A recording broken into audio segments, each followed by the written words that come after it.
What's good? What's good? What's good? What's good, man? I'm back in the building. Back in the building. Y'all remember hit that like button, that subscribe button, man. That's right. Hit the like button and the subscribe button and leave your comments in the comment section as we talk about this subject. The subject matter, man, is Donald J. Trump. As we all know, man, and if we don't know, Donald J. Trump agreed to go in an auditorium full of black journalists. Was it a good idea or was it a bad idea? If you ask me, I say it was a bad idea. Because anytime you get out of your element, things can get heated. It's no different than me walking into a predominant auditorium with a gang of white reporters that don't like me. I repeat, it's like me walking in an auditorium full of white reporters that don't like me. Not to say that every black person doesn't like Donald Trump, because if I say that, I'll be telling a bold-faced lie, as he do. And there's nothing wrong with lying, especially when you're trying to gain from it. And we all know Donald Trump is trying to gain the presidency again. So he's going to tell a bunch of lies. It's no different than being in the streets when you're trying to get the ups. So what Donald Trump is doing, man, is in a way you got to take your hat out to him, man. Because he already tell you he's not a politician. He's a gamesman. And he already played him one time to get in the White House. So who's to say he can't do it again, right? But each and every day you have to know your lane that you're going to travel down, right? You have to know your lane you're going to travel down. And going in front of a auditorium full of black journalists wasn't the best thing for him, because somehow, some way, people that are professionally trained to fuck with your brain can do just that. They know exactly what question to ask to trigger you into saying things that they know that you're gonna say. Now we already know, we know Trump is fucking train wreck. He's a train wreck, and that's why most people like him. He's not your ordinary politician. Some say you always say what's on his mind. I say the same, and there's nothing wrong with that. But when you try to win the election of a certain race, you have to understand that you got to play your fucking cards right. You got to play your cards right. That's in life, period. But going into an auditorium full of black journalists was not the thing to do, because it has fucked up written all over it. You have no other choice but to say things that you don't want to say, because you feel like you already privileged as an ex-president to say whatever you want to say. And the people that's asking you these questions, in your mind, you feel like they are beneath you. Once again, this is the way a narcissist think. He's up here, and the people that's asking the questions are down here. And that's the reason why I said whoever his PR team is should have not let him enter this motherfucking arena with these black reporters. With these black reporters, knowing, especially women. You got 3 black women on the stage. I'm black, so I know what it's like. 3v1, you're going to take the L, and you're going to say shit that you really don't want to say. And like I said, for those that haven't seen the video, and I'm quite sure the world has seen it, some people are just not interested in politics. I am not, but I am interested in him being pressed. They pressed his ass. 3 black women pressed him and bagged him up in the corner. He said exactly what they wanted to say. He said exactly what those women wanted him to say. He couldn't help it. My best advice to Donald Trump, man, go get you some real black friends, man, that's going to educate you on the black culture. Never find yourself 3v1 in a room full of black women, especially the educated black woman. That's the one that'll bury your ass because they know what to say, when to say it, and how to say it. And they did just that. They did just that. So anyway, man, like I said, I'm going to play the video and we're going to react to it. I'm going to give my take on it, and I appreciate if you give your comment on it.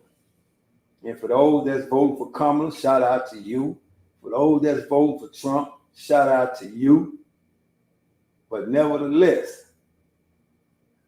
a person will always show you who you don't want to be. A person will always show you the things that you don't want to say, especially if you are trying to get something in return. So why not just sit back and enjoy this clip that I'm about to play? And every now and then I'll stop it to comment, or should I say react to the things that Donald J. Trump say.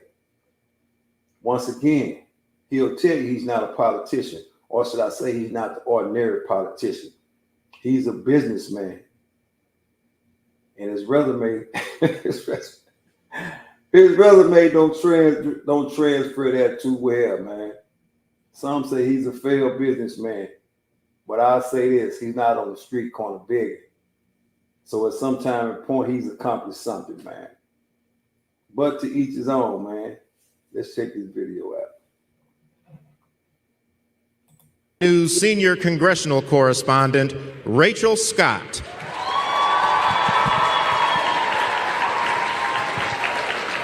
Semaphore political reporter Kadia Goba.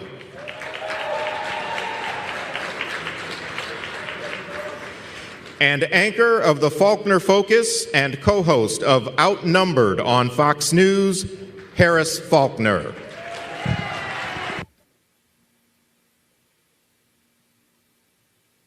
NABJ. Mic's on? Hear me? There we go. Test, test, test. Good afternoon, NABJ, and welcome to a conversation with former President Donald Trump.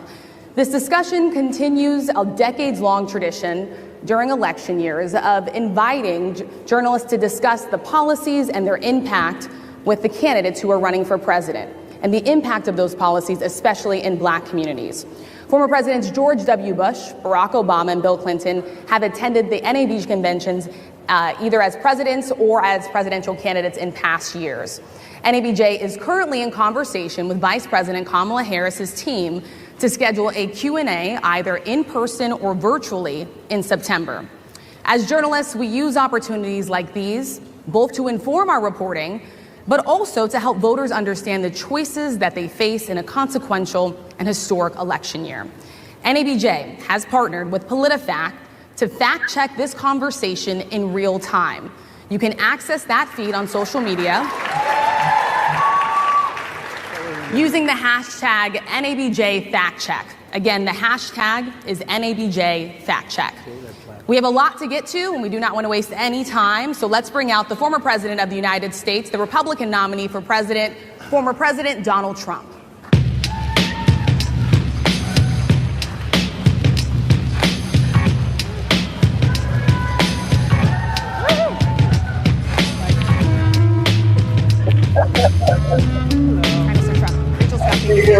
here.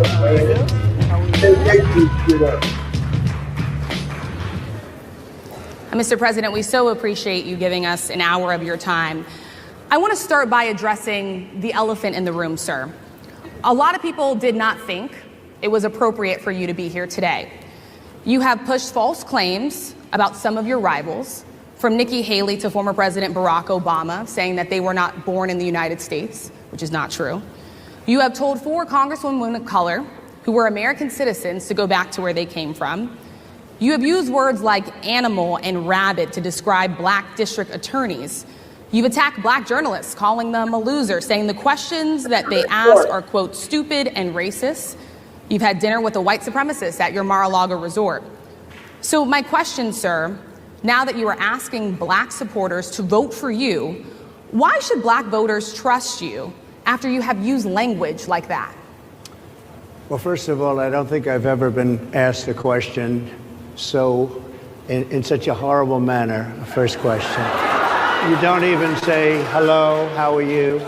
Are you with ABC? Because I think they're a fake news network, a terrible network. And I think it's disgraceful that I came here in good spirit. I love the black population of this country. I've done so much for the black population of this country. Including employment, including... Okay, let's stop it right there. Notice what he said, that it's a disgrace for her to ask those questions, right? If you notice, he's automatically put himself above this individual that's asking him the questions. He has automatically invoked the white privilege status. That's why he feels she shouldn't have asked those questions. That's why he said, hello, good morning, or whatever the shit that he said. He's trying to separate himself from those 3 black ladies that are on that stage. In his mindset, he's an ex-president, and he's automatically above those 3 particular people that's on the stage. A narcissist at work all day, every day. Opportunity zones with Senator Tim Scott of South Carolina, which is one of the greatest programs ever for black workers and black entrepreneurs. Done so much, and and I say this, historically black colleges and universities were out of money, they were stone cold broke, and I saved them, and I gave them long-term financing, and nobody else was doing it. I think it's a... Look at what he said. Every dime that you gave to these colleges and these so-called blacks were taxpayers' money. You did not come out of your pocket and do any of this. It was all funded by the government. All you did was sign off on it. But once again, this is him pretending to be the God to black people. Very rude introduction. I don't know exactly why you would do something like that. And let me go a step further. I was invited here, and I was told my opponent, whether it was Biden or Kamala, I was told my opponent was going to be here. It turned out my opponent isn't here. You invited me under false pretense. And then you said, you can't do it with Zoom. Well, where's Zoom? She's going to do it with Zoom, and she's not coming. And then you were half an hour late. Just so we understand, I have too much respect for you to be late. They couldn't get their equipment working or something was wrong. Mr. President, I would love if you can answer the question on your rhetoric and why you believe I have that answered black the voters question. should trust you with another 4 I have years. been the best president for the black population since Abraham Lincoln. Freeze it right there. Since Abraham Lincoln, I put this clip up of Abraham Lincoln. He said, I declare that all persons held slaves or and henceforward shall be free. Abraham Lincoln, 1863, Emancipation Proclamation. And he's comparing himself to Abraham Lincoln as he himself has set the black population free. And this is who people are voting in or wanting to be the president of the United States of America. That's my answer. Better than President Johnson, who signed the Voting Rights Act? And for you to start off a question and answer period, especially when you're 35 minutes late because you couldn't get your equipment to work, in such a hostile manner, I think it's a disgrace. Let me just ask a follow-up, sir, and then we'll move on to other questions here. Some of your own supporters, including Republicans on Capitol Hill, have labeled Vice President Kamala Harris, who is the first Black and Asian American woman to serve as vice president and be on a major party ticket, as a DEI hire. Is that acceptable language to you? And will you tell those Republicans and those supporters to stop it? How do you define DEI? Go ahead. Okay. DEI. This is the man that is trying to get nominated for the presidency, and he don't even know the definition or the term of DEI.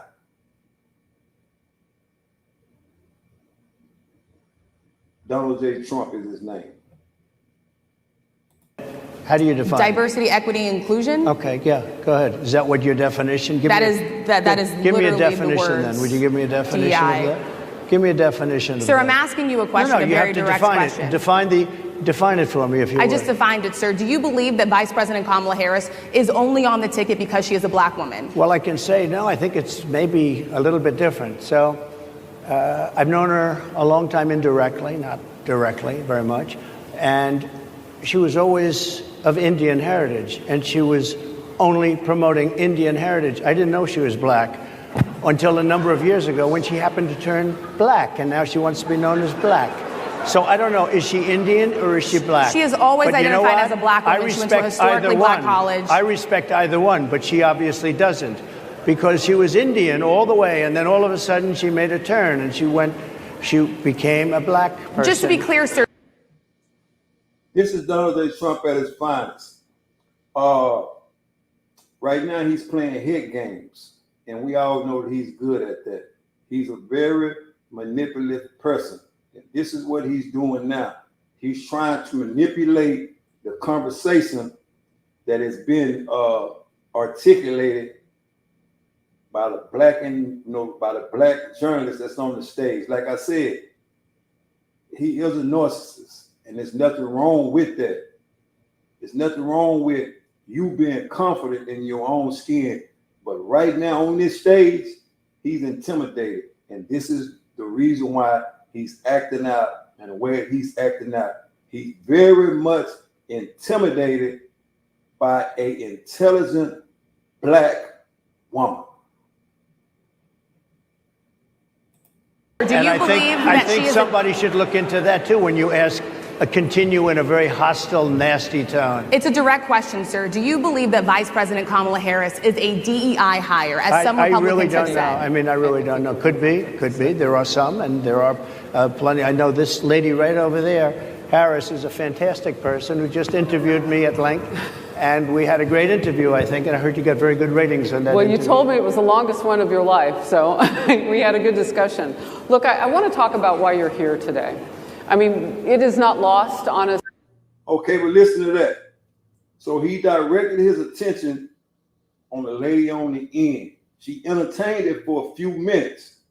For only a split second, she entertained it for, and then she went right in on Donald Trump, standing on business. This is what these three ladies are doing.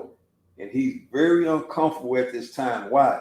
Because he doesn't have the people that cheer him on at those MAGA rallies.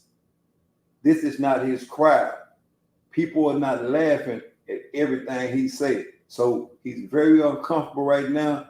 And I'll tell you what, somebody needs to check his drawers. How divided we are as a country. And as you were coming today, we really got to see that we were divided along the lines of race, along the lines of gender. And there is this question of, in this moment where we are, why come here? What is your message today? My message is to stop people from invading our country that are taking, frankly, a lot of problems with it. But one of the big problems, and a lot of the journalists in this room I know and I have great respect for, a lot of the journalists in this room are black. I will tell you that coming from the border are millions and millions of people that happen to be taking black jobs. You had the best. What exactly is a black job, sir? A black job is anybody that has a job. That's what it is. Anybody that has a job. All right.